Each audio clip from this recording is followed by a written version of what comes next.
चलिए good morning. तो lecture 21 start करते हैं हम अपना आरसीसी का लेक्चर नंबर 21। इसमें हम देखते हैं limit state method of design philosophy जो है, जो कि किसी भी स्ट्रक्चर्स को डिज़ाइन करने के काम आता है, आइदर मैनुअली और आइदर योर सॉफ्टवेयर से। ठीक है, सॉफ्टवेयर में आपको पता है कि स्टैट्स प्रो जो सॉफ्टवेयर है वो limit state method of design IS 456 IS 456-2000 में क्या करता है, वो डील करता है और उसी के बेसिस पे वो डिज़ाइन करता है। तो limit state method of design हम करेंटली यूज़ कर रहे हैं नाउ डेज। डिज़ाइन फिलोसफीज़ की हमने बात करी थी, 3 तरह की डिज़ाइन फिलोसफीज़ हमने देखी थी। पहली हमारी की थी working stress method of design, दूसरा था अल्टीमेट लोड मेथड, तीसरा है limit state method of design. ठीक है, तो working stress method of design क्यों ऑब्सोल्यूट हुआ, अल्टीमेट लोड मेथड क्यों ऑब्सोल्यूट हुआ, अब रिफाइनमेंट के बाद, मॉडिफिकेशन के बाद limit state method of design ही हम क्यों पढ़ रहे हैं, इसका भी रीज़न आप लोगों को पता है। Working stress method of design only deal करता है वर्किंग स्ट्रेस और वर्किंग सर्विसेबिलिटी कंडीशंस में। सर्विसेबिलिटी कंडीशन मतलब वो सर्विसेबिलिटी रिक्वायरमेंट को तो फुलफिल करता है, बट वो स्ट्रेंथ क्राइटेरिया को फुलफिल नहीं करता है। स्ट्रेंथ पैरामीटर, स्ट्रेंथ क्राइटेरिया मतलब फ्लेक्सर, शियर, टॉर्जन और corrosion, not corrosion, flexor, shear, torsion. ठीक है, देन उसके बाद अल्टीमेट लोड मेथड आया। तो अल्टीमेट लोड मेथड ने बोला कि मैं स्ट्रेंथ पैरामीटर की बात इंपॉर्टेंट रखता हूँ और सर्विसेबिलिटी रिक्वायरमेंट को उसने ध्यान नहीं दिया। ठीक है, तो स्ट्रक्चर्स हमारे क्या होते गए, काफ़ी थिकर सेक्शन होते गए, तो हमारे को थिनर सेक्शन की रिक्वायरमेंट थी, तो हमने क्या करा, limit state method of design पे गए। क्योंकि वो स्ट्रेंथ की रिक्वायरमेंट की बात कर रहा था, तो उसने क्रैकिंग और डिफ्लेक्शन की बातें करना कम कर दिया। किसने? अल्टीमेट लोड मेथड ने। क्योंकि क्या हुआ था, देखो मैं आपको बताऊं, वर्किंग स्ट्रेस मेथड में किसकी बात करी है, सर्विसेबिलिटी की। अल्टीमेट लोड मेथड में किसका हमारा कंसर्न हुआ, स्ट्रेंथ क्राइटेरिया का। स्ट्रेंथ क्राइटेरिया प्रोमिनेंट रहा, इसमें सर्विसेबिलिटी प्रोमिनेंट रहा। तो सर्विसेबिलिटी था तो स्ट्रेंथ नहीं, स्ट्रेंथ वाज मिसिंग। स्ट्रेंथ था तो सर्विसेबिलिटी वाज मिसिंग। समझ में आ रहा है? नाउ जो हम पढ़ रहे हैं limit state design, limit state method of design, इसमें serviceability and strength criteria both are satisfied. That's why we are using limit state method of design. Clear है? बिल्कुल, this is the crisp answer. जब भी आपसे interview में question पूछते हैं तो आपको ultimate load method, working stress method और limit state method of design में क्या फर्क है, क्यों हम पढ़ते हैं limit state method of design को ही, तो उसका आपको रीजन बता दूं। एक और चीज बता दूं, हमारे सिलेबस में नहीं है वाटर टैंक, एलिवेटेड जो हाइट पे रखे रहते हैं टैंक्स, उसमें हम आज भी डिजाइन करते हैं किससे, working stress method of design से। वाई? क्योंकि वर्किंग स्ट्रेस मेथड से हम इसलिए डिजाइन करते हैं क्योंकि उसमें सर्विस, वर्किंग स्ट्रेस मेथड में हम क्या करते हैं, सर्विस लोड पे काम करते हैं। यस और नो? सर्विस लोड पे काम करते हैं, तो वाटर में तो जो लोड है एक्चुअल में वही लोड आएगा, उसके अलावा तो कोई एडिशनल लोड नहीं आएगा, कोई भी मटेरियल्स लोड नहीं आएंगे। ठीक है, तो इसलिए हम क्या करते हैं, वाटर टैंक को वर्किंग स्ट्रेस मेथड से डिजाइन करते हैं और लिमिट स्टेट मेथड से हम और सारे स्ट्रक्चरल एलिमेंट्स को डिजाइन करते हैं। ठीक है, क्योंकि वाटर टैंक के अंदर हमारा क्या नहीं होता, मटेरियल्स पे हम पार्शियल सेफ्टी फैक्टर नहीं लगाते। ठीक है, हम लोड पे नहीं लगाते, हमारी जरूरत ही नहीं है। वाटर तो हमारा एलिवेटेड एक हाइट के ऊपर क्या हुआ, रखा हुआ है, जो फोर्स लगने, जो प्रेशर लगने हैं वही लगने हैं। बात समझ में आ रही है? तो इस वजह से वर्किंग स्ट्रेस मेथड, ये क्वेश्चन है इंटरव्यू का कि वर्किंग स्ट्रेस मेथड से आज भी क्यों यूज कर रहे हैं वाटर टैंक को, बाकी हम structures limit state method of design से करते हैं। Limit state method of design में इंपॉर्टेंट चीज है, मैंने आपको बता दिया क्या, कि जो हम लोड्स पे पार्शियल फैक्टर सेफ्टी लगाते हैं और मटेरियल्स पे भी पार्शियल फैक्टर सेफ्टी लगाते हैं, तो दोनों पे हम क्या कर रहे हैं, फैक्टर ऑफ सेफ्टी इंट्रोड्यूस कर रहे हैं, पार्शियल। तो दोनों भी जब इंट्रोड्यूस करोगे, मटेरियल्स मतलब जो आप कंक्रीट यूज कर रहे हो, सीमेंट यूज कर रहे हो, उस पर आपने क्या करा, एज अ होल 1.5 का पार्शियल फैक्टर सेफ्टी लगा दिया, कि मतलब इतना अगर मुझे अमाउंट चाहिए तो मैं इतना ना लेके इतना लूंगा। सेम विद लोड के केस में, अगर मुझे इतना लोड रेजिस्ट कराना है तो इतना लोड नहीं लूंगा, इतना लूंगा। तो दोनों में जब एडिशनल फैक्टर मिल गया तो वो क्या हो जाएगा, हो जाएगा। ठीक है, एंटिसिपेटेड लोड्स जो भी आएंगे उसके स्ट्रक्चर पे, जब तक वो अपने सर्विस लाइफ टाइम तक के लिए इंटेंडेड है वो कभी भी एक्सीड नहीं होंगे। This is the reason why we are utilizing और using your limited state method of design. ठीक है, तो limited state method of design के अंदर जो कंडीशन सेटिस्फाई होती हैं वो होती है लिमिटेड स्टेट ऑफ कोलैप्स और लिमिटेड स्टेट ऑफ सर्विसेबिलिटी। क्या? लिमिटेड स्टेट ऑफ कोलैप्स और लिमिटेड स्टेट ऑफ सर्विसेबिलिटी। तो लिमिटेड स्टेट ऑफ कोलैप्स में हम बात करते हैं अगर, तो लिमिटेड स्टेट ऑफ कोलैप्स के अंदर जो भी हमारा स्ट्रक्चर होता है, स्ट्रक्चरल एलिमेंट्स होते हैं, जितने भी स्ट्रक्चरल एलिमेंट्स है जैसे हमारा कॉलम, बीम, स्लैब, ठीक है, इसमें हम जो मेंबर्स को एनालाइज करते हैं वो हम एनालाइज करते हैं किससे? इससे हम एनालाइज करते हैं इमेजिनरी बिहेवियर पे। और जो मेंबर्स को चेक करते हैं, जो मेंबर्स को हम चेक करते हैं किस पे चेक करते हैं?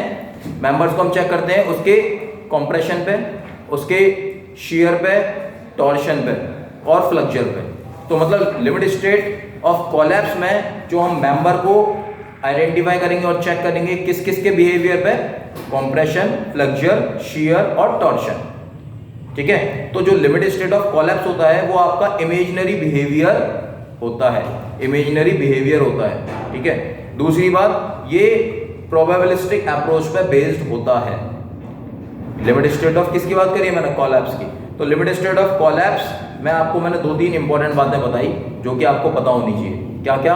कि भाई ये तो प्रोबेबिलिस्टिक अप्रोच है, दूसरा इमेजिनरी बिहेवियर पे इसकी एनालिसिस होती है, तीसरा इसके अंदर जो हम स्ट्रक्चर को चेक करते हैं और मेंबर्स को एनालाइज करते हैं वो किस किस के बेसिस पे करते हैं? स्ट्रेंथ, किस किस के बेसिस पे? Compression, flexure, shear, torsion. That's it, limited state of collapse खत्म। नाउ दूसरी रिक्वायरमेंट जो कि limited state method of design satisfy करता है वो होता है लिमिटेड स्टेट ऑफ सर्विसेबिलिटी। तो लिमिटेड स्टेट ऑफ सर्विसेबिलिटी में हम सर्विसेबिलिटी हमने पढ़ लिया था कि सर्विसेबिलिटी मतलब स्ट्रक्चर में डिफ्लेक्शन नहीं होनी चाहिए, कोरोजन नहीं होना चाहिए, एब्रेशन नहीं होना चाहिए और क्रैकिंग नहीं होनी चाहिए। तो इसका मतलब हम मेंबर्स को एनालाइज करते हैं इसमें किस किस पैरामीटर पे? डिफ्लेक्शन, कोरोजन, क्रैकिंग और एब्रेशन।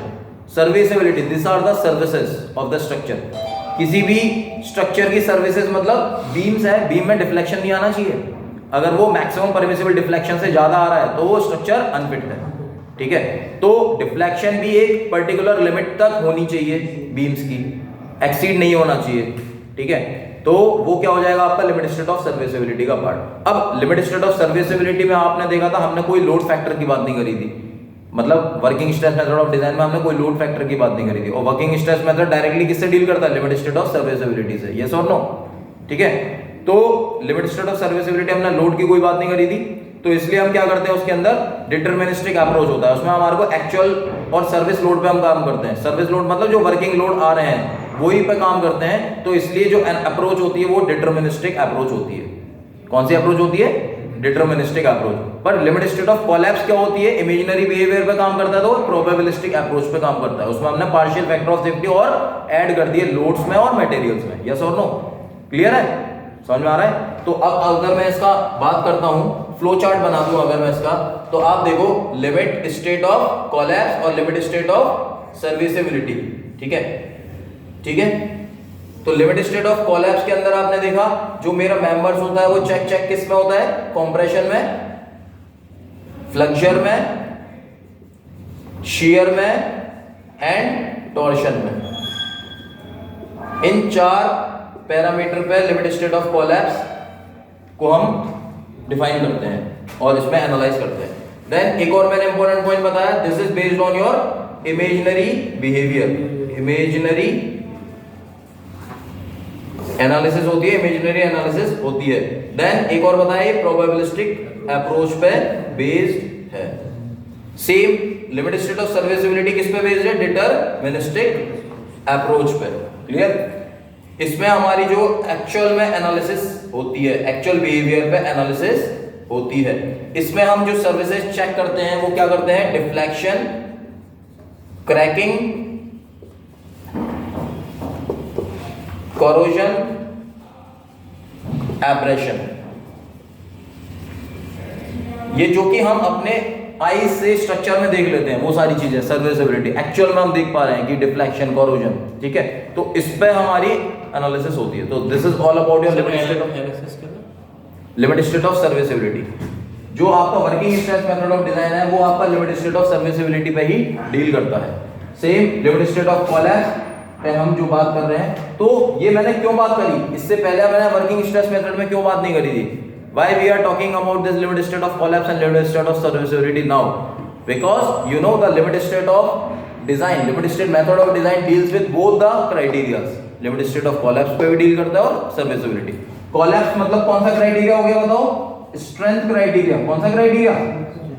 स्ट्रेंथ क्राइटेरियन, ठीक है। और लिमिट स्टेट ऑफ सर्विसिबिलिटी मतलब कौन सा क्राइटेरिया हो गया? Serviceability criteria. Is it clear to all of you? Yes, sir. Yes or no? Yes, sir. This is the basic and this should be understand by you. भाई आपको पता होना चाहिए ये सारी चीजें, क्लियर है?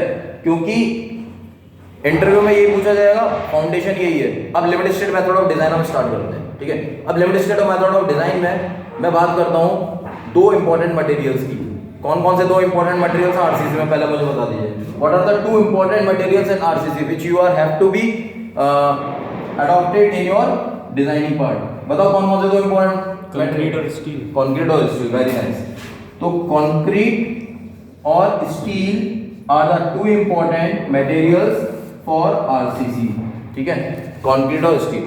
अब मैंने बोला दिस इज क्या है, ये क्या है, मटेरियल है, लोड है, दोनों मटेरियल। This is material. तो मैंने क्या बोला था, लिमिट स्टेट ऑफ कोलैप्स और limit state method of design हम किस में डील कर रहे हैं? Limit state method of design, LSM, limit state method of design, या फिर LSD भी बोल देते हैं, लिमिट स्टेट डिजाइन, ठीक है। तो लिमिट स्टेट डिजाइन और limit state method of design के अंदर जो हम मटेरियल्स पे भी क्या करेंगे, पार्शियल फैक्टर सेफ्टी अप्लाई करेंगे, और मैंने क्या बोला, लोड्स पे भी पार्शियल फैक्टर सेफ्टी अप्लाई करेंगे। तो एक तो होते हैं हमारे कैरेक्टरिस्टिक लोड, एक होते हैं हमारे डिजाइन लोड। क्या होते हैं?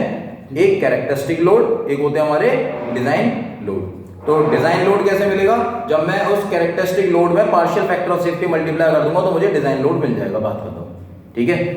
तो सेम विद, पहले मैं मटेरियल्स पे अप्लाई करके देखते हैं। मटेरियल्स पे हम देखते हैं कि partial factor of safety concrete में कितना लिया जाता है और स्टील में कितना लिया जाता है।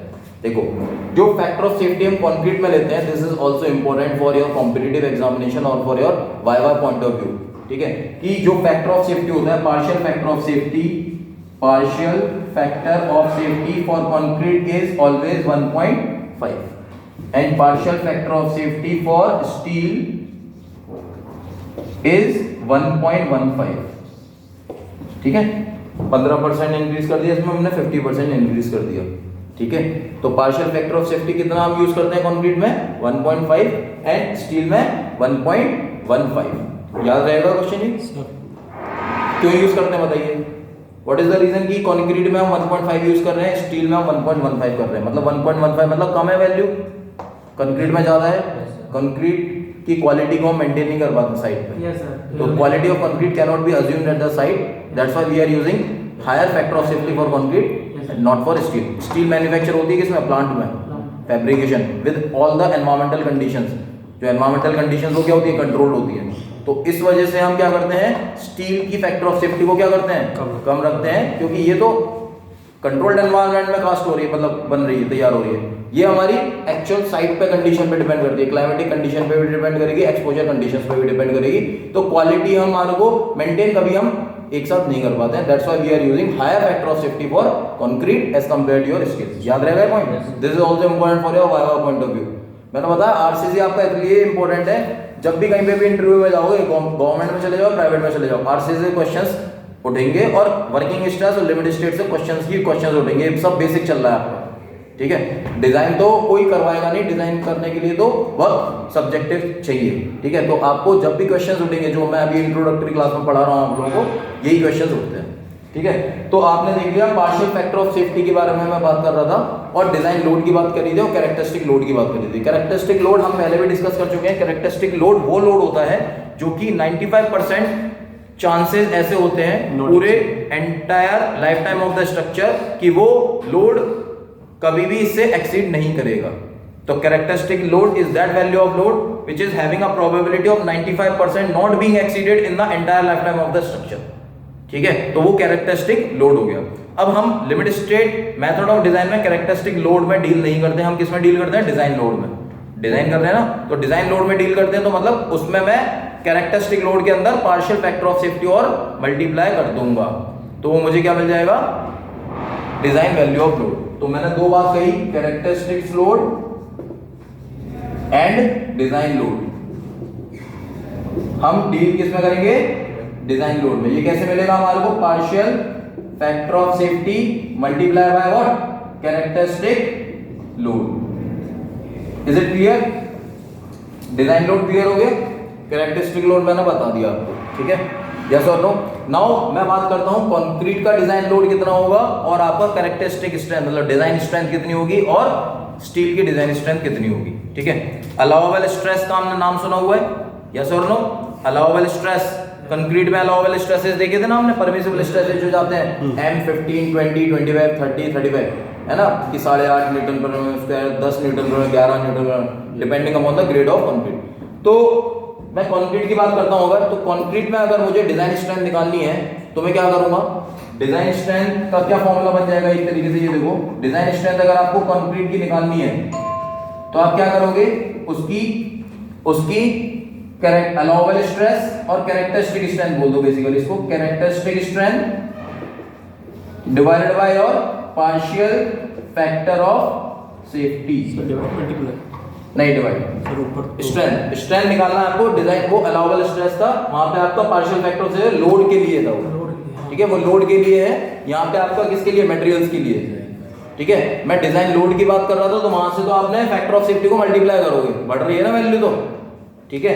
अब यहाँ पे हमारे कंक्रीट के मटेरियल की मैं अगर बात कर रहा हूं तो आपको डिजाइन स्ट्रेंथ निकालनी है कंक्रीट की, तो क्या करोगे, कैरेक्टरिस्टिक स्ट्रेंथ, तो it is the ratio of characteristic strength to the partial factor of safety, ठीक है। अब कैरेक्टरिस्टिक स्ट्रेंथ कंक्रीट की तो आपको पता ही है भाई, यस सर, कंक्रीट की पता है यस सर, कितनी होती है, एफसी के बोलते हैं बेसिकली, एफसी के बोलते हैं, but in limit state method of design as per your IS 456-2000 what characteristic strength for concrete is defined as, it is taken as a 0.67 times of characteristic strength।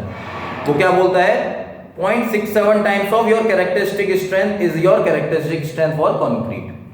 ये IS code में लिखा हुआ है, ये मैंने लिमिट स्टेट में आपकी limit state method में लिमिट। अभी कोड की बात करेंगे हम, एक दिन क्या करेंगे, कोड पूरा डिस्कस करेंगे, ठीक है, जिसमें हम कहाँ बातें कही हैं, कहाँ सिग्मा CBC और सिग्मा ST की वैल्यू देख रहे थे, कहाँ पे, working stress method of design में। अभी मैं डील कर रहा हूँ किसके अंदर, अभी मैं डील कर रहा हूँ what, limit state method of design. तो limit state method of design के अंदर characteristic strength can be assume for design purpose only. मैं बात किसकी कर रहा हूँ, डिजाइन पर्पस की। तो for design purpose the characteristic strength can be treated as 0.67 times of FCK। तो ऊपर कितना लिख दूंगा मैं, 0.67 times of FCK divided by partial factor of safety. Concrete का कितना बताया था मैंने, 1.5। 0.67 डिवाइडेड बाय 1.5 बताओ कितना होता है, 0.67 टाइम्स 0.67 अपॉन 1.5 0.45 कितना होता है, 0.45। तो 0.45 FCK is your design value of strength for concrete. कितना होता है, डिजाइन स्ट्रेंथ कितनी होती है कंक्रीट की, 0.45 FCK। Is it clear to all of you और नॉट, सर यस और नो। तो आपको अगर मैं डिजाइन स्ट्रेंथ की बात करता हूं कंक्रीट में, वो कितनी होती है, 0.67 0.45 टाइम्स ऑफ FCK, ठीक है। कैसे निकल गया, समझ में आ गया sir. Characteristic strength divided by partial factor of safety. Partial factor of safety load मतलब कंक्रीट के लिए लेते हैं 1.5, तो 0.67 times FCK divided by 1.5 is your 0.45 FCK। So this design strength can be utilised for your concrete. तो concrete किस में होता है, कंप्रेशन साइड में, कंप्रेशन साइड में होता है। कंप्रेशन साइड हम कहां पे बनाते हैं, स्ट्रेस स्ट्रेन में, ऊपर की तरफ, नीचे हम टेंशन बनाते हैं। तो अब मुझे डिजाइन स्ट्रेंथ लिखनी होगी कंक्रीट की, तो मैं क्या लिखूंगा, 0.45 टाइम्स ऑफ FCK। क्लियर है, this is the design strength of concrete. Derive हो रहा है पूरा, तो डेराइव हो गया है तो ये पता होना चाहिए। ये तो रट लेता है आदमी, पर ये नहीं पता होता कि क्या आया कैसे। इंटरव्यू में ये पूछते हैं, ये 0.45 टाइम्स FCK कैसे आया, ये तो बताओ। कॉन्सेप्ट उल्टा बैक कैलकुलेशन होती है कि कैरेक्टरिस्टिक स्ट्रेंथ अज्यूम करते हैं डिजाइन पर्पस के लिए 0.67 times of FCK divided by 1.5 partial factor of safety. Now for steel similarly design strength निकाल लो। डिजाइन स्ट्रेंथ कितनी निकलोगे, डिजाइन स्ट्रेंथ स्टील में कैरेक्टरिस्टिक स्ट्रेंथ कितनी होती है, F बाय यील्ड स्ट्रेंथ के बराबर होती है। तो डिजाइन स्ट्रेंथ की अगर मैं बात करता हूं तो डिजाइन स्ट्रेंथ क्या होता है, formula characteristic strength of partial factor of safety, yes और नो। तो कैरेक्टरिस्टिक स्ट्रेंथ वही सेम, ये फॉर्मूला लिख नहीं रहा बार बार, तो कैरेक्टरिस्टिक स्ट्रेंथ कितनी होगी हमारी एफ वाई। कैरेक्टरिस्टिक स्ट्रेंथ कितनी है एफ वाई फॉर योर किसके लिए स्टील के लिए। यील्ड स्ट्रेंथ बोलते हैं ना कैरेक्टरिस्टिक स्ट्रेंथ और यील्ड स्ट्रेंथ एफ वाई। तो F Y divided by what partial factor of safety. Steel का कितना लिया था 1.15। बताओ 1 डिवाइडेड बाय 1.15 कितना आया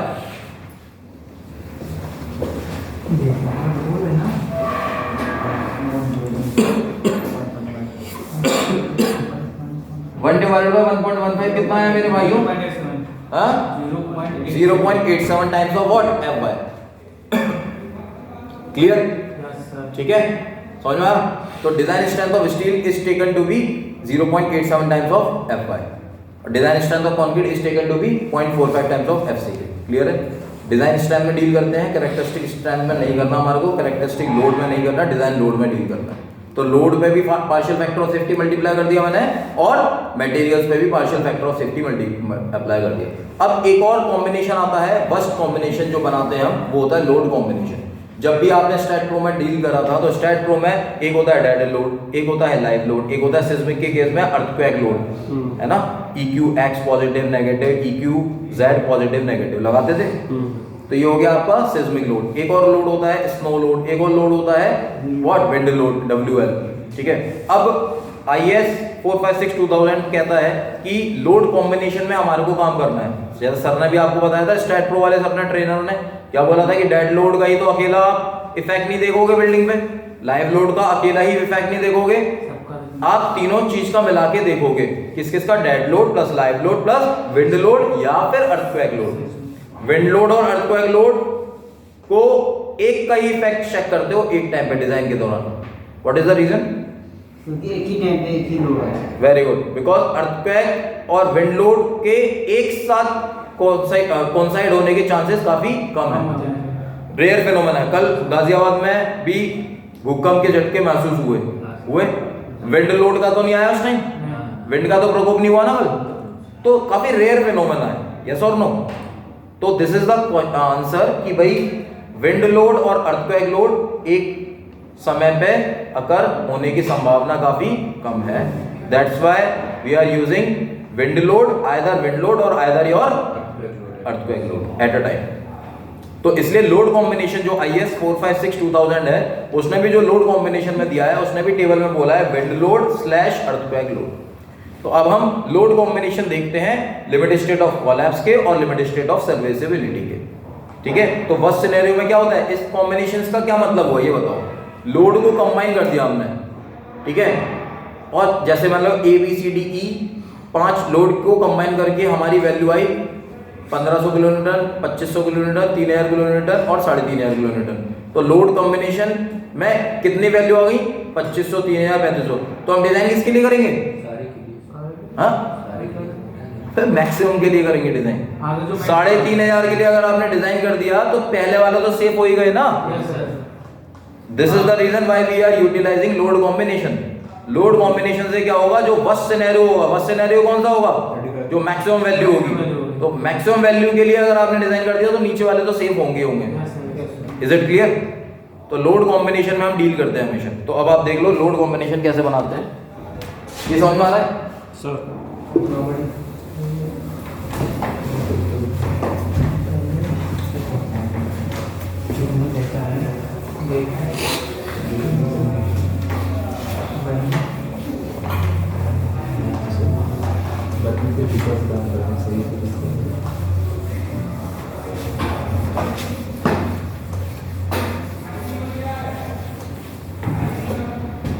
तो अब हम डील करते हैं किसके अंदर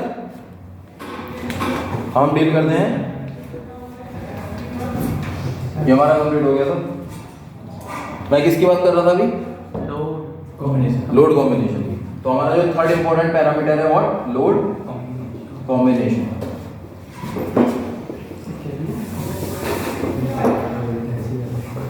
लोड कॉम्बिनेशन में अगर मैं यहां पे लिख देता हूं लोड टाइप ऑफ लोड है ना लोड कॉम्बिनेशन लिख देता हूं यहां पे लिख देता हूं limit state of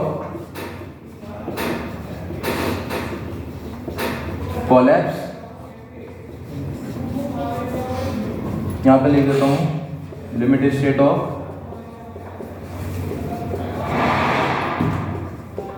serviceability.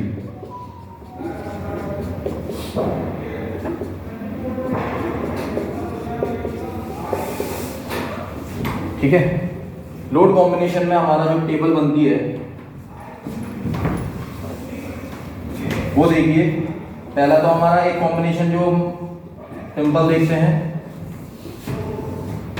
First combination is और dead load plus live load. Dead load और लाइव लोड का कॉम्बिनेशन देखा। सेकंड कॉम्बिनेशन देखेंगे हम dead load plus wind load या फिर अर्थक्वेक लोड। किसका कॉम्बिनेशन? डेड लोड के साथ विंड लोड का या फिर डेड लोड के साथ अर्थक्वेक लोड का। अर्थक्वेक लोड और विंड लोड में क्या लगाया मैंने? स्लैश को एक ही लेंगे, एक ही लेंगे। डिजाइनिंग के दौरान दोनों के लिए कॉस्ट अनइकोनॉमिक नहीं बनाएंगे डिजाइन स्ट्रक्चर, है ना। डिजाइन स्ट्रक्चर अगर दोनों को एक साथ डिजाइन करोगे तो फालतू कॉस्ट बढ़ाओगे जिसका यूटिलाइजेशन नहीं होने वाला। ये किसका काम कर जाएगा? ओवर रीइंफोर्समेंट की तरह। Over reinforce sections are not being utilised. Apart from over reinforce section हम क्या यूज करते हैं? Doubly reinforce section. तो ओवर रीइंफोर्स सेक्शन क्यों यूज नहीं करते हैं? क्योंकि उसके अंदर जो स्टील है उसका अनयूटिलाइजेशन रहता है। स्टील को हमने डाल दिया ज्यादा मात्रा में तो स्टील यूज ही नहीं हो पाएगी। क्यों? क्योंकि जो कंक्रीट के स्ट्रेसेस हैं वो पहले ही रीच हो जाएंगे अपने यील्ड स्ट्रेस तक और फेल हो जाएंगे। तो कंक्रीट पहले ही फेल हो जाएगा तो स्ट्रक्चर फेल हो जाएगा। ठीक है, तो कंक्रीट जब फेल हो गया तो एलिमेंट फेल हो जाएगा। एलिमेंट फेल हो गया तो हमारा स्टील जो हमने लगाया है, जिस पर्पस के लिए स्टील में लागत लगाई है स्ट्रक्चर के अंदर, वो क्या होगा? बेकार। तो वो क्या हो जाएगा? Uneconomical. This is the reason. तो सेम विद यहाँ पे हमारा क्या रीजन रहा कि अर्थक्वेक और विंड लोड में से एक ही को डिजाइन करेंगे। तीसरा कॉम्बिनेशन बता दो, dead load plus live load plus wind load या फिर अर्थक्वेक लोड। ठीक है, अब लिमिट स्टेट ऑफ कोलैप्स में हमारे बना दीजिए। यहाँ पे लिमिट स्टेट ऑफ कोलैप्स है, एक बना दो इस तरह की टेबल। एक में लिख दो डेड लोड, एक में लिख दो लाइव लोड, एक में लिख दो विंड लोड या फिर अर्थक्वेक लोड। सेम सर्विसिबिलिटी में भी dead load, live load, wind load या फिर अर्थक्वेक लोड। ठीक है, इज इट क्लियर?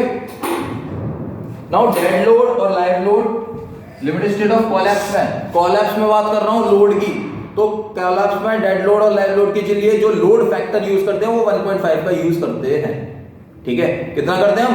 1.5, मतलब 1.5 टाइम्स हम बढ़ा देते हैं ना फैक्टर ऑफ सेफ्टी टाइप। तो लोड फैक्टर हम कितना कर रहे हैं डेड लोड और लाइव लोड में? 1.5। तो पहला कॉम्बिनेशन था स्टेट प्रो में, याद होगा आपको। कैसे लिखा था वहां पे? 1.5 times of dead load plus live load. याद है कॉम्बिनेशन लिखा था हमने? है ना, याद है ना? तो वो पहला कॉम्बिनेशन। तो लिमिट स्टेट ऑफ कोलैप्स में डील कर रहे हैं हम, सर्विसिबिलिटी में तो डील नहीं करते थे ना। सर्विसिबिलिटी में वो लोड फैक्टर हम कहीं कंसीडर करा? जो लोड था वही था, फैक्टर हमने कहीं मल्टीप्लाई करा नहीं करा। तो कितना होगा लोड फैक्टर? 1। ठीक है, यहाँ पे क्या कर दिया? 50% बढ़ा दिया। वहां पे वो का वही रहेगा। तो डेड लोड की वैल्यू कितनी हो जाएगी यहाँ, और लाइव लोड की वैल्यू कितनी हो जाएगी? 1। Is it clear? ठीक है, now dead load plus wind load का कॉम्बिनेशन देखो। तो डेड लोड और विंड लोड में डेड लोड का लोड फैक्टर 1.5, विंड लोड या फिर अर्थक्वेक लोड का लोड कॉम्बिनेशन 1.5। ठीक है, या फिर एक और चीज लिखी होगी 0. यहाँ पे 0.9 और स्टार बना हुआ है यहाँ पे। ठीक है, लोड ये आईएस कोड में दिया हुआ है, मैं नहीं बोल रहा। This combination is taken from IS code book, IS 456-2000। तो 1.5 या फिर 0.9 यूज करेंगे और दूसरा कॉम्बिनेशन 1.5। ठीक है, इसका रीजन सुन लो। 1.9 क्यों यूज करा हमने? 0.9 कब यूज करेंगे? When we are going to use this 0.9 load factor in our calculation। ये हम तब करेंगे जब हमारा डेड लोड की वैल्यू विंड लोड से क्या होगी? कम होगी। तो जो हमारा स्ट्रक्चर है वो ओवरटर्न कर जाएगा, स्टेबिलिटी अगेंस्ट ओवरटर्निंग क्रिटिकल हो जाएगी। ये डेड लोड है, इस मार्कर का खुद का वेट है, इसकी वैल्यू इतना कम है कि हवा आई, हवा का लोड इतना हुआ तो क्या हुआ? ये मार्कर को उड़ा के ले जाएगी। तो उस केस में हम लोड फैक्टर की वैल्यू को 1 से ज्यादा नहीं कर सकते हैं। उस केस में लोड फैक्टर की वैल्यू को 1 से ज्यादा नहीं कर सकते, that's why we are putting 0.9 value और उसमें स्टार बना हुआ। This is also asked in your interview questions कि लोड कॉम्बिनेशन में 0.9 कब वैल्यू यूज करते हैं, ठीक है। तो 0.9 वैल्यू कब यूज करते हैं कि जब when dead load is less than your wind load, तो उस केस में लोड फैक्टर की वैल्यू को 1 से ज्यादा नहीं कर सकते हैं, स्टेबिलिटी अगेंस्ट ओवरटर्निंग क्रिटिकल होगी, तब हम डेड लोड लोड फैक्टर 0.9 का यूज करते हैं। What are these all are your load factors. क्या है ये? अरे ये क्या है? ये लोड फैक्टर्स। लोड फैक्टर मतलब लोड जितना था उसमें मल्टीप्लाई कर रहे हैं उतना, यही तो था। सेम इसमें हमने 1 का क्या मतलब है? किसी के भी साथ मल्टीप्लाई करो वही वैल्यू आती है ना। तो हमने इसलिए 1 कहीं मल्टीप्लाई नहीं करा था पूरे working stress method of design में। क्लियर है? तो लोड फैक्टर समझ में आ गया। तो यहाँ पे हो गया 1.5 और 0.9, यहाँ पे हो गया 1.5 और 1, और यहाँ पे डेड लोड कितना होता है? 1 और 1। सिंपल, कोई दिक्कत नहीं है। क्लियर और not? Now dead load, live load और विंड लोड या फिर अर्थक्वेक लोड। तो इसमें जो हम तीनों का कॉम्बिनेशन लेते हैं, तो आपने स्टार्ट प्रो में भी देखा होगा, तो कॉम्बिनेशन याद है आपको? याद है ये कॉम्बिनेशन? याद है नहीं याद है? तो 1.2 तीनों का फैक्टर, 1.2 डेड, लाइव और विंड लोड या फिर अर्थक्वेक लोड। तो ये हो गया आपका 1.2, 1.2 और 1.2। तीसरा सर्विसिबिलिटी की बात करते हैं। सर्विसिबिलिटी में कितना हो जाता है? लोड फैक्टर, डेड लोड तो 1 ही है, यहाँ पे आपका 0.8 हो जाता है, यहाँ पे आपका 0.8 हो जाता है। These all are load factors. Clear? Is it clear sir? ठीक है, नोट कर लीजिए जल्दी से। नेक्स्ट इंपॉर्टेंट टॉपिक डिस्कस करते हैं। हो गया? मैंने कंपैरिजन बता दिया आपको। मैं बताऊं आपको कंपैरिजन में, अगर तो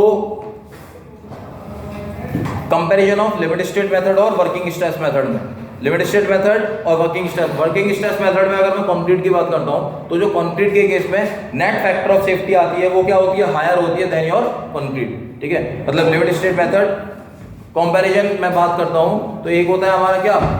स्ट्रेस फैक्टर ऑफ सेफ्टी, एक होता है load factor of safety. Stress factor of safety को लोड फैक्टर ऑफ सेफ्टी से मल्टीप्लाई कर दोगे तो नेट फैक्टर ऑफ सेफ्टी मिल जाएगा। तो जो नेट फैक्टर ऑफ सेफ्टी होती है वर्किंग स्ट्रेस मेथड में, कंक्रीट के केस में हायर होती है एलएसएम में as compare to your working stress method. Clear है? उसके केस में 3.33 निकल के आती है नेट फैक्टर ऑफ सेफ्टी। मैं अगर कंपैरिजन की बात करता हूं, किसका? एलएसएम और डब्ल्यूएसएम की कंपैरिजन में मैं अगर बात करता हूं, यहाँ पे लिख लो डब्ल्यूएसएम वर्किंग स्ट्रेस मेथड, यहाँ पे लिख लो लिमिट स्टेट मेथड। ठीक है, अगर मैं कंपैरिजन बात करता हूं, जनरल बता रहा हूं कि net factor of safety, concrete का एग्जांपल ले रहा हूं पहले मैं, मान लो कंक्रीट के केस में। ठीक है, कंक्रीट के केस में जो आपका एक होता है क्या, मैंने क्या बताया? स्ट्रेस फैक्टर ऑफ सेफ्टी, एक होता है what? Load factor of safety, load factor of safety. इन दोनों को मल्टीप्लाई कर दोगे आपस में तो क्या मिल जाएगा? Net factor of safety. तो मैं ये बोल रहा हूं कि net factor of safety concrete के केस में एलएसएम में हायर साइड मिलती है as compare to your working stress method. तो एलएसएम में जो फैक्टर ऑफ सेफ्टी नेट वाला, net factor of safety higher side मिलती है, हायर साइड। क्या लिखोगे? Higher side as compare to your working stress method concrete के लिए। ठीक है, इसको अगर आपको डराइव करना है तो किसी पर्टिकुलर ग्रेड ऑफ कंक्रीट पे एग्जांपल लेके भी कर सकते हो। ठीक है, कि स्ट्रेस फैक्टर ऑफ सेफ्टी निकालोगे, allowable stress divided by partial factor of safety, है ना। अलाउएबल स्ट्रेस M15 के लिए मान लो कितना होता है? 7 होता है शायद, divided by partial factor of safety. ठीक है, मतलब M characteristic strength, allowable strength मतलब कैरेक्टरिस्टिक स्ट्रेंथ, M30 के लिए 30 हो गई characteristic strength, divided by allowable stress. तो ये कैसे निकालोगे? Characteristic strength divided by your allowable stress. ठीक है, मान लो स्ट्रेस फैक्टर ऑफ सेफ्टी निकालना है, इस फॉर्मूले से M20 के लिए कुछ निकालोगे। लोड फैक्टर कितना होता है वर्किंग स्ट्रेस मेथड में? 1 ही होता है। तो जो वैल्यू आएगी उसको 1 से मल्टीप्लाई करोगे, मान लो 3 आई, 3 into 1 कितना हुआ net factor of safety? 3। Yes और नो? सेम विद इसमें नेट फैक्टर ऑफ सेफ्टी निकालोगे ना, जब स्ट्रेस फैक्टर ऑफ सेफ्टी निकालोगे, allowable stress, sorry characteristic strength upon allowable stress. Stress factor of safety का फॉर्मूला लिख लो जरा, चलो। Stress factor of safety is defined as your characteristic strength divided by allowable stress, ठीक है। और load factor कितना यूज करते हैं हम इसमें, load factor of safety LSM के केस में, एलएसएम के केस में लोड फैक्टर ऑफ सेफ्टी कितना यूज करते हैं 1.5। तो इससे कुछ वैल्यू आएगी और लोड फैक्टर ऑफ सेफ्टी कितना है 1.5, दोनों को मल्टीप्लाई कर दोगे तो क्या मिल जाएगा नेट फैक्टर ऑफ सेफ्टी। तो जो आप चेक करोगे ना पर्टिकुलर एग्जांपल के लिए M30 की मैं बात कर रहा हूं, तो इसके लिए M30 की वैल्यू आएगी 3 नेट फैक्टर ऑफ सेफ्टी की, इसके लिए आएगी 3.33।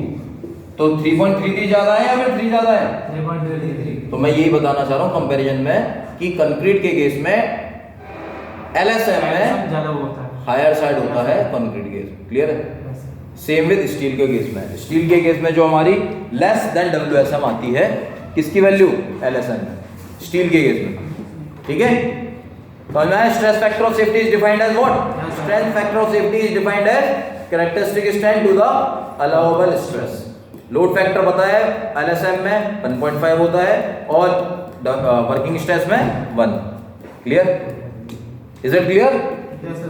चलो नेक्स्ट इंपॉर्टेंट टॉपिक डिस्कस करते हैं, अजम्पशंस। क्या है हमारा अजम्पशंस। देखो भाई अजम्पशंस देख लो, मैं ज्यादा डिटेल में नहीं बताऊंगा।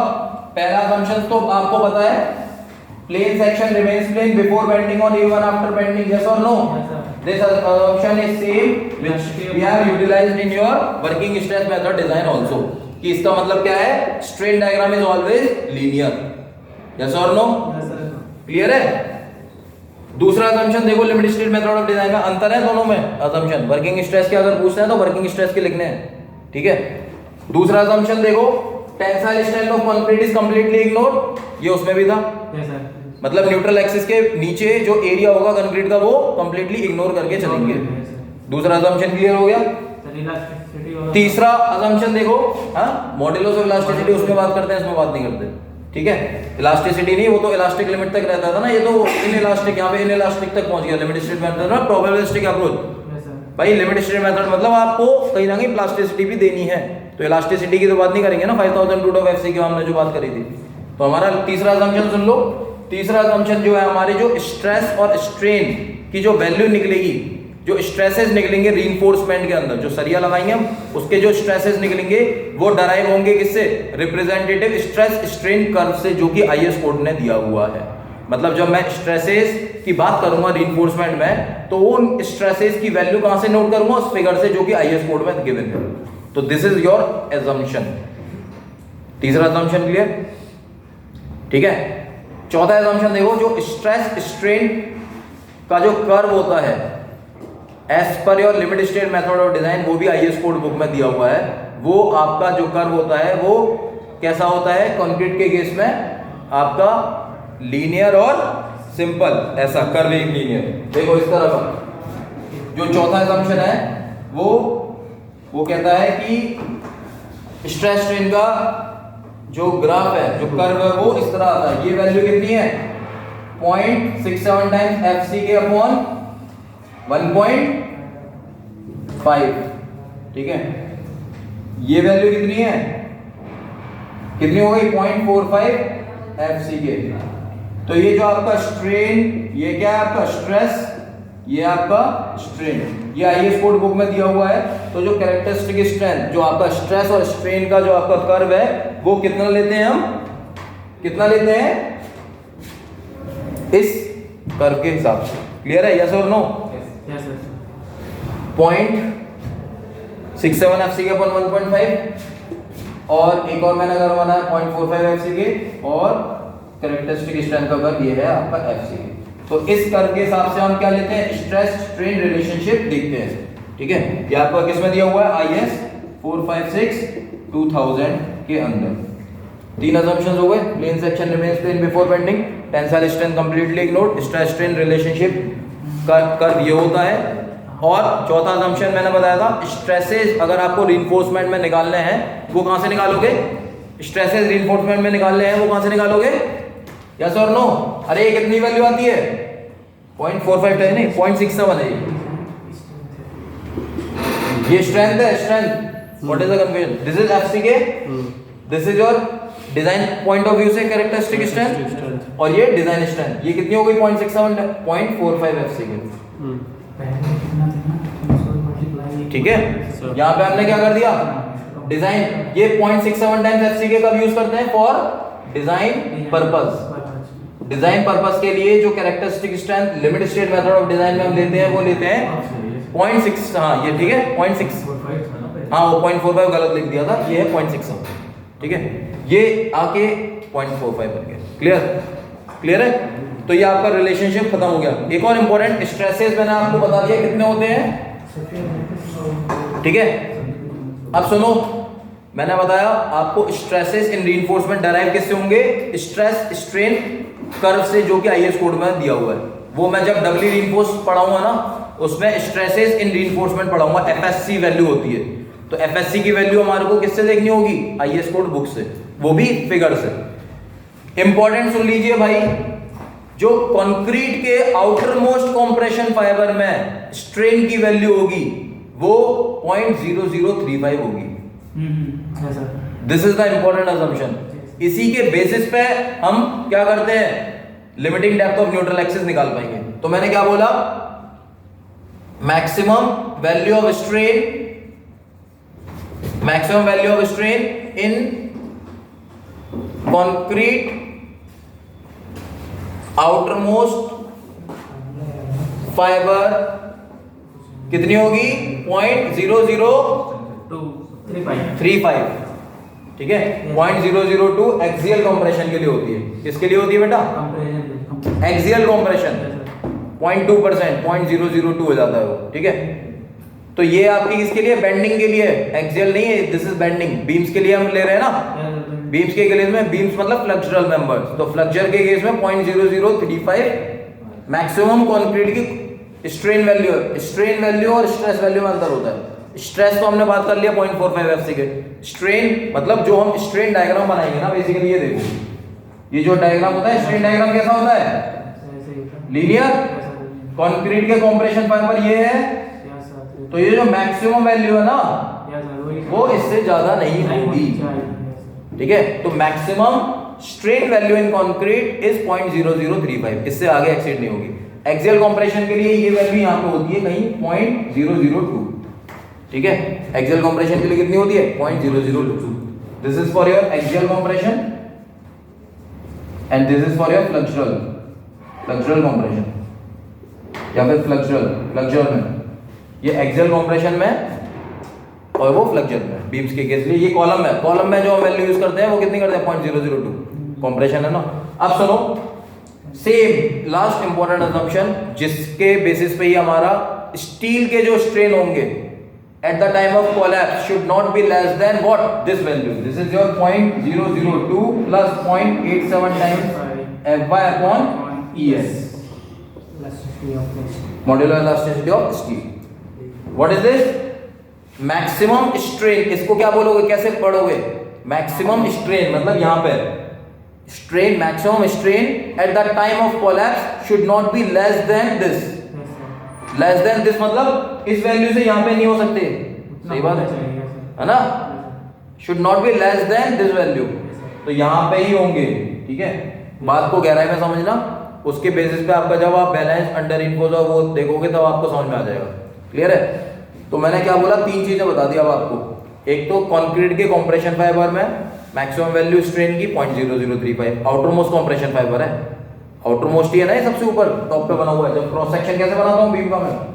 ऐसा, तो बीम का कंप्रेशन फाइबर ये है, तो यहाँ पे वैल्यू है 0.0035। क्लियर? Yes sir. एक एक्सियल कंप्रेशन बता दिया 0.002। अब एक मैंने बताया स्टील के केस में मैक्सिमम स्ट्रेन की value should not be less than what? 0.002 plus 0.87 Fy upon Es। Clear है? क्लियर है? अब एक जल्दी से last limiting depth of neutral axis देख लो कि कैसे निकालते हैं, कैसे डराइव होता है। बस फिर हमारा limit state method of design के जो भी मेरे इंपॉर्टेंट कॉन्सेप्ट्स थे वो मैंने बता दिया। अब इसके बेसिस पे सिंगली रीइंफोर्स, डबली रीइंफोर्स और जो फ्लेंज बीम डिजाइन करोगे वो इन्हीं पैरामीटर्स को यूज करते हुए करोगे। और वो काम वही है, वहां पे हम करते थे actual depth of neutral axis निकालना, यहाँ पे हम करेंगे limiting depth of neutral axis निकालना। वहां पे हम critical depth of neutral axis निकालते थे, यहाँ पे हम लिमिटिंग डेप्थ निकालेंगे, एक्चुअल लिमिटिंग निकाल देंगे। ठीक है, एक्चुअल डेप्थ हो गई है और लिमिटिंग डेप्थ, यहाँ पे हम एक्चुअल लिमिट, फिर दोनों को कंपेयर करेंगे, एक्सयू और एक्चुअल लिमिटिंग को वहां पे भी करते थे एक्सए और एक्ससी को। क्लियर है, उसके बेसिस पे अंडर इनफोर्स, ओवर इनफोर्स और बैलेंस का पता पड़ जाएगा। ठीक है, अब अंडर इनफोर्स होगा तो एक्सयू को एक्सयू ही यूज करेंगे, बैलेंस सेक्शन होगा तो एक्सयू जहां पे भी आ रहा है उसको लिमिटिंग तक पहुंचा देंगे, और ओवर इनफोर्स आ रहा है तो वहां पे भी हम एक्सयू की वैल्यू को एक्सयू लिमिटिंग ही पहुंचाएंगे। देखो रीजन बताऊं, देखो इस स्ट्रेन डायग्राम का जो limit state method of design में देख लो भाई, अभी आपने असम्पशन पढ़ा है ना, उसका शाब्दिक अर्थों में एग्जांपल बताऊं। लिमिट स्टेट मेथड में ऐसा, अभी आपने डायग्राम देखा था, यहां पे वैल्यू कितनी थी 0.002 प्लस 0.87 FY अपॉन ES। मैंने क्या बोला था, ये मैक्सिमम है, should not be less than, इससे कम नहीं होनी चाहिए, मतलब यहां पे नहीं होनी चाहिए, यहां नहीं होनी चाहिए, बोला था। यस और नो? तो अब तुम ओवर रीइंफोर्स्ड सेक्शन का एग्जांपल कैसे बनाते हो, यहां पे लेके आते हो। यस और नो? तो यहां पे रुकेगा, बट मैक्सिमम तो यहां तक होना चाहिए था। यस और नो? तो तभी कभी भी हम एक्सयू को जो एक्चुअल डेप्थ है उसको लिमिटिंग तक ही पहुंचाते हैं। कहां तक पहुंचाते हैं? तो जब भी हम बैलेंस ओवर इनफो सेक्शन के लिए बात करेंगे, अगर कहीं आ गया आपका, तो एक्सयू की वैल्यू जहां पे भी होगी उसको हम क्या लिख देंगे, एक्सयू लिमिटिंग। तो हम एक्सयू लिमिटिंग वैल्यू पुट करेंगे उसके अंदर, क्योंकि लिमिटिंग तक पहुंचाया हमने उसको। यहां वैसे एक्सयू कहां पे आ रहा है, यहां पे आ रहा है ना, ये एक्सयू आ रहा है, बट यहां से तो हमारा जो फॉल कहां पे हो रहा है, यहां पे हो रहा है, बट हमारे को फॉल कहां पे कराना है, यहां पे। ये असम्पशन था ना। तो ओवर रीइंफोर्स्ड सेक्शन में जब एक्सयू कभी यूज नहीं करेंगे, क्या यूज करेंगे, एक्सयू लिमिटिंग, लिमिट कर दिया उसको बेसिकली। अंडर में तो एक्सयू का एक्सयू करोगे, बात समझ में आ रही है? ये कंपैरिजन भी हो गया तुम्हारा। देखो अंडर रीइंफोर्स्ड में कैसा डायग्राम होता है, इस तरह का। यस और नो? तो ये तो अपने मैक्सिमम टेंशन स्ट्रेंथ तक पहुंच गया। यहां पे 0.0035 मैंने बोला था मैक्सिमम है वो, चाहे वो यहां पे है, इससे कम तो हो सकते हैं। यस और नो? आया समझ? क्लियर? बट वो at the time of collapse कभी फेल नहीं होने चाहिए। ठीक है, तो इसमें आप एक्सयू को क्या यूज करोगे, एक्सयू ही यूज करोगे। बैलेंस सेक्शन जिसको हम लिमिटिंग सेक्शन बोलते हैं लिमिट स्टेट मेथड में, तो वहां पे भी एक्सयू की वैल्यू जब भी आएगी तो आप सिंपल एक्सयू लिमिटिंग ही यूज कर लेना, क्योंकि एक्सयू लिमिटिंग आपको पता है निकाल लेते हो आसानी से। जैसे वहां पे आप निकाले थे क्रिटिकल डेप्थ एक्ससी केडी से मल्टीप्लाई कर दिया था, केडी। यस और नो? के क्या था, MC upon T plus MC, D is your effective depth. तो सिमिलरली यहां पे भी हम एक्सयू लिमिटिंग आराम से निकाल लेंगे, डराइव करके निकालते हैं। अभी हम एक्सयू लिमिटिंग कैसे निकालते हैं, 0.53D for your FE250, 0.48D for FE415, 0.46D for FE500, ये डराइव करके निकालते हैं। ठीक है, ये समझ में आ गया? बेस क्लियर हो रहा है? इज इट इफेक्टिव और नॉट?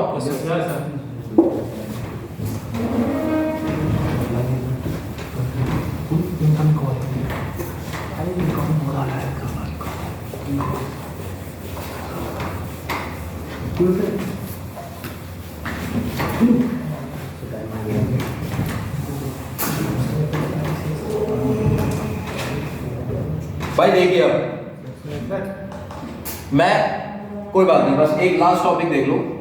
मैं निकाल रहा हूं एक्सयू लिमिटिंग, मतलब limiting depth of neutral axis को डराइव कर रहा हूं। 2-5 मिनट का समय है। Limiting depth of neutral axis ये निकालते हैं। वहां पे हम क्या निकालते थे, actual depth of neutral axis, sorry critical depth of neutral axis. Actual limiting मतलब यहां पे मैं एक्चुअल लिमिटिंग बोल रहा हूं, वहां पे मैं एक्ससी बोलता था, क्रिटिकल डेप्थ, है ना? यस और नो? ठीक है, क्लियर है नहीं है? तो limiting depth of neutral axis निकालना है। ये हम किससे निकालेंगे, देख लो, ये हम निकालेंगे स्ट्रेन डायग्राम से। किससे निकाल देंगे, स्ट्रेन डायग्राम से। स्ट्रेन डायग्राम बना दो पहले, तो क्रॉस सेक्शन बना दो बीम का। This is your cross section of your beam, this is your एक्सयू limiting section के लिए बना रहा हूं, this is your एक्सयू limiting, this is your width of the section, और यहां पे आपका है रिइंफोर्समेंट, ये क्या हो जाएगा स्मॉल डी इस लेवल तक, और इसी लेवल तक मैं स्ट्रेन डायग्राम भी बना दूंगा। टेंशन तक ही बनाते हैं हमेशा, याद रखना। Yes sir. इस लेवल तक बनाता हूं मैं हमेशा, यहाँ पे नहीं बनाता, यहाँ पे वो तो ओवरऑल हो गया सर। है ना, वो तो ओवरऑल हो गया यस भाई। रीइंफोर्समेंट तो यहीं पे है ना, तो यहीं पे इसी पे स्ट्रेन आ रहे होंगे ना, यस सर। क्लियर है? ठीक है, अब देखिए ये एक्चुअल लिमिटिंग हो गया, ये टोटल डी था, तो ये कितना बच गया D minus D minus XU. Actual limiting. ठीक है, क्लियर? यस और नो? Yes sir. यस। इसका स्ट्रेन डायग्राम बताओ कैसा बनता है, लीनियर ही बनता है, बताइए हमारे को। This is your strain diagram. यहाँ पे स्ट्रेन की वैल्यू कितनी होती है टेंशन साइड पे, 0.002 plus 0.87 time Fy upon ES, ये लिखाइए। ठीक है, ये वैल्यू कितनी है d माइनस एक्सयू लिमिटिंग। यस, ये वैल्यू कितनी है एक्सयू लिमिटिंग, यही तो है, यहां से लेके यहां तक ये। Yes sir. अरे ये स्ट्रेन डायग्राम है, what is this, this is your yes sir. Strain diagram. Clear? Yes और नो? यस और नो? Yes sir. ये वैल्यू बताओ कितनी होगी। सर वही हो जाएगी 0.035। 0.0035। दिस इज योर कंक्रीट की मैक्सिमम कंप्रेशन फाइबर में स्ट्रेंथ और स्ट्रेन। अब समझ में आ गया स्ट्रेन डायग्राम का इंपॉर्टेंस। Yes sir. ये कंक्रीट का, ये लिमिटिंग डेप्थ, ये स्ट्रेन की मैक्सिमम फेलियर से कम नहीं होनी चाहिए, और ये डी माइनस एक्चुअली। अब ये दो ट्रायंगल्स हैं, लगा दो जल्दी से, लगा दो यस सर। जल्दी से, लगा के दिखा दो मुझे। 0.35 अपॉन x लगाओ, बताओ। 0.035 divided by XU limiting which is equal to what, 0.002 plus 0.87 times Fy upon ES upon D minus XU limiting. बस इसमें सर एक्चुअल लिमिटिंग निकालनी। हाँ मतलब इसमें से एक्चुअल लिमिटिंग निकालनी। हाँ, इसको यहाँ पे ले जाओ, इसको यहाँ पे ले जाओ, क्योंकि ये पॉइंट स्ट्रेन का है, ये भी स्ट्रेन का है, ये एक्चुअल लिमिटिंग एक साइड रख लो, रखो जल्दी से। XU limiting not actual limiting, 0.0 D minus XU limiting divided by what, XU limiting which is equal to what, पहले इसको ऐसे लिख लो, 0.87 Fy अपॉन ES प्लस 0.002। इसको पहले लिख दिया मैंने, इसको बाद में लिख दिया, कोई बात नहीं होती। ठीक है, डिवाइडेड बाय व्हाट, 0.0035। क्लियर है? इस D अपॉन एक्चुअल लिमिटिंग को एक साइड लिख लो, और actual limiting upon actual limiting को एक साइड लिख लो। D अपॉन एक्चुअल लिमिटिंग ये कितना हो गया, D अपॉन एक्चुअल लिमिटिंग, और actual limiting upon actual limiting कितना होता है, actual limiting divided by actual limiting 1 हो जाएगा, which is equal to what, 0.87 Fy upon ES plus 0.002 divided by what, 0.0035। Clear है? -1 को यहाँ पे ले जाओ, +1 बना दो, यस सर हो जाएगा, बना दो तो। और जब ये +1 बन जाएगा तो एलसीएम ले लो 0.0035, तो जब एलसीएम +1 की तरफ जाएगा तो ऊपर एक और फैक्टर आएगा 0.0035 आ जाएगा। तो D upon XU limiting which is equal to what, मैं इस वाले स्टेप में कर दूं, -1 को मैंने ले गया यहाँ पे +1। ठीक है, अब एलसीएम कितना ले लिया, ये 1 है, 0.0035 एलसीएम हो गया। Yes sir. इसको इससे मल्टीप्लाई करा तो यही रह गया सेम, सही है।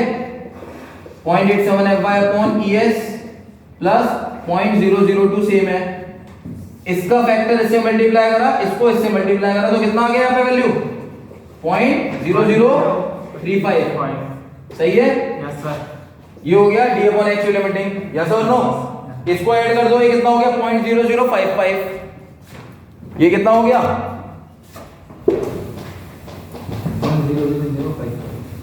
0.0055। यस और नो? इसको उल्टा कर दो, एक काम करो, इसको ऊपर लिख लो, इसको नीचे लिख लो। तो इसको लिख दो XU limiting upon D is equal to, इस वाले को ऊपर लिख लो 0.0035 divided by 0.87 FY upon ES plus इन दोनों को ऐड कर दो 0.0055। ठीक है, नाउ जब आप FY की वैल्यू डाल दो, ठीक है, FY की वैल्यू डाल दो, ES की वैल्यू डाल दो। ES की वैल्यू कितनी होती है 2 × 10⁵ न्यूटन पर mm स्क्वायर। तो FY की वैल्यू अगर FY के टर्म में रखना है तो कोई बात नहीं, तो 2 × 10⁵ यहां पे पुट कर दो। इस ES की जगह वैल्यू कितनी कर दो 2 × 10⁵। जब आपस में इन फैक्टर को सॉल्व करोगे तो जो XU लिमिटिंग अपॉन D बनेगा वो बन जाएगा, ऊपर आ जाएगा 700 अपॉन 0.87 टाइम्स FY प्लस 1100। ये फैक्टर आ जाएगा जब इनको सॉल्व कर लोगे आपस में। तो जब XU लिमिटिंग कितना हो जाएगा यहां से, इस factor multiply by D 700 upon 0.87 FY plus 1100 into what D। इस फैक्टर को मैं क्या बोलता हूं K। इस फैक्टर को मैं क्या बोलता हूं K। तो एक्चुअल लिमिटिंग कितना हो गया KD। यही कहा था वर्किंग स्ट्रेस में, एनालॉजी हो गया, मतलब सेम सिमिलरिटी मिली ना। तो XU limiting is equal to what K into D। K factor कितना हो गया यहां से 700 divided by 0.87 times FY plus 1100। Clear है?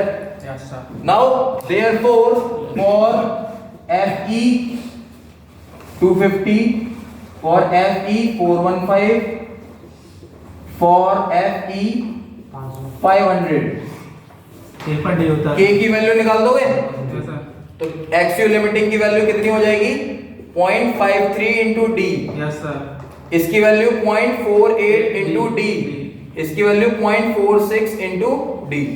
अब देख रहे हो जब आपको limiting depth of neutral axis निकालना होगा ना, अगर डायरेक्ट हो जाएगा डायरेक्ट हो जाएगा 0.53 से मल्टीप्लाई कर दो इस इफेक्टिव डेप्थ का, इसको इससे कर दो। 2 मिनट का हो रहा है, वहां पे भी तो फॉर्मूला 2 मिनट का था, बट उसके लिए फैक्टर याद रखने पड़ रहे थे। mc/d+mc में K निकला, फिर J निकालोगे 1 - K/3, है ना। इसका यहाँ पे डायरेक्ट हो जाएगा। कैसे हो गया ये, कैसे है 0.53D सर वो भी सॉल्व करेंगे ना, वो FY की वैल्यू रखेंगे वेरी गुड। 250। यहाँ पे इस K की फॉर्मूले में 700 अपॉन 0.87 इंटू 250 रख दो तो 0.53 बन जाएगा फैक्टर। इसमें 415 रख दो 0.48 बन जाएगा। इसमें वाले में 500 रख दो तो 46 बन जाएगा। यस और नो? तो एक्चुअल लिमिटिंग आपको क्लियर हो गया, ठीक है। तो limiting depth of neutral axis आपका इससे डराइव हो जाता है और सर 500 कितना 0.46D, ठीक है।